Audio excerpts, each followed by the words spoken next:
With the warning signs already there for the mobile generation, long-term users, like John Bryant, may be just the first wave in a looming disaster. So, as long as you can remember your dad, get a mobile phone. Absolutely. I think he was one of the first. My friends thought it was pretty cool, actually, because no one had them. You want to tell an ass not so cool? Well, absolutely. Have a look at your head.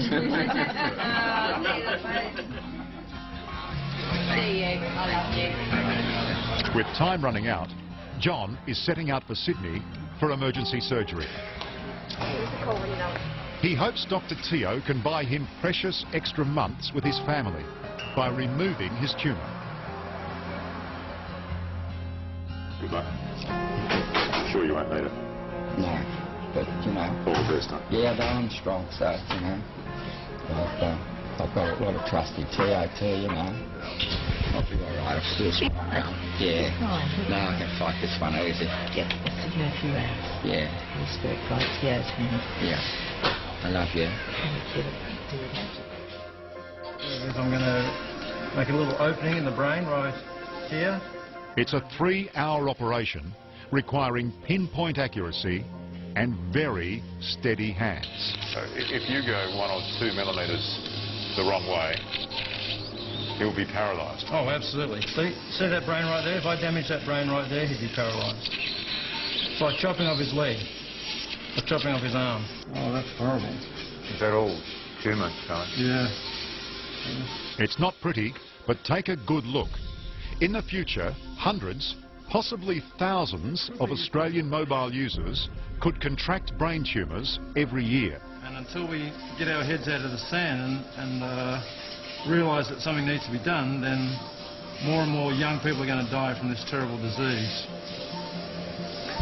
Well, we're seeing more and more mobiles in use, aren't we? So if you're right, we're in a bit of trouble. We're in a lot of trouble. We're in a lot of trouble. But not everyone agrees. Do you think there's any link between mobile phones and brain tumours? Not at all. Okay, so we're going to connect this in here. It's going to be up nice and tight, much like a phone would be when you're using it. Professor Rodney Croft disputes the latest mobile phone findings.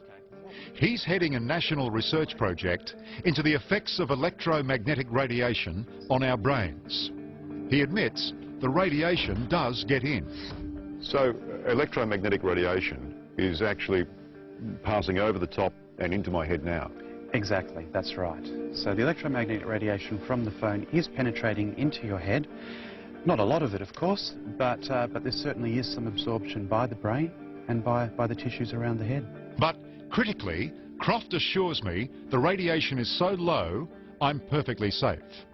And most of the scientific community agrees.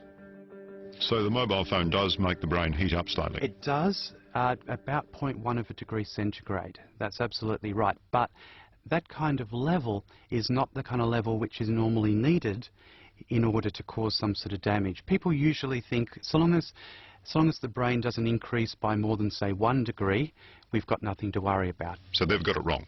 Vinnie Carana's got it wrong. Charlie Teo's got it wrong. That's right. That's my opinion, yes. You think they've got it wrong? Yes. Try telling that to Brett Kelly, another of Charlie Teo's patients. I think this is what has killed me, or will kill me. Do you honestly believe mobile phones gave you that tumour? Without doubt. 100%. Brett used to run a successful earth-moving business in Western Sydney. And just like John Bryant, his mobile was in constant use. So would it be safe to say 3 hours a day? Oh, yeah.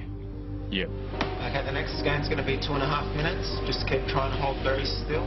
2 operations haven't been able to get rid of the tumour, but right now it's stable.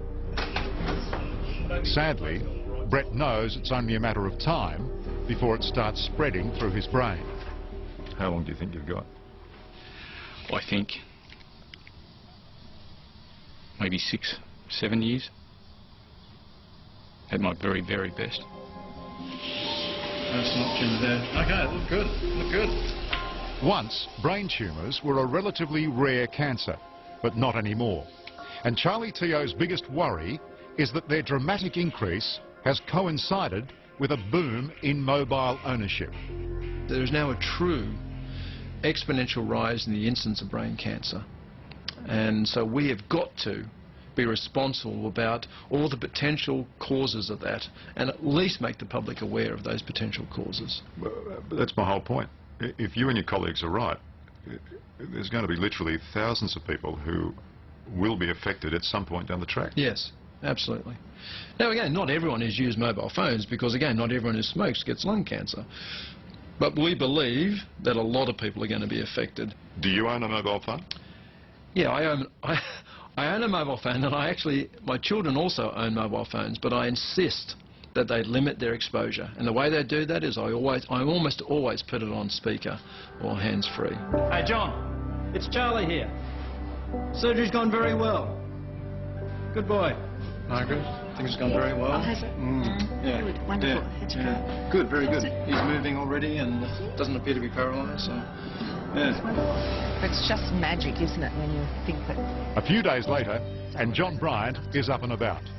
For now, the surgery has worked. It hasn't saved his life. The cancer will inevitably return. But it has brought him precious time. It's hard to believe, you know, that in a few days your body can just respond. It is hard to believe. It is, and you do. You just respond and you just feel totally different. Well, it's a good result for you, mate. It is. You can go home and give those grandkids a big hug, eh? I'll see you another day. Well done. Thanks, sir. Thank you.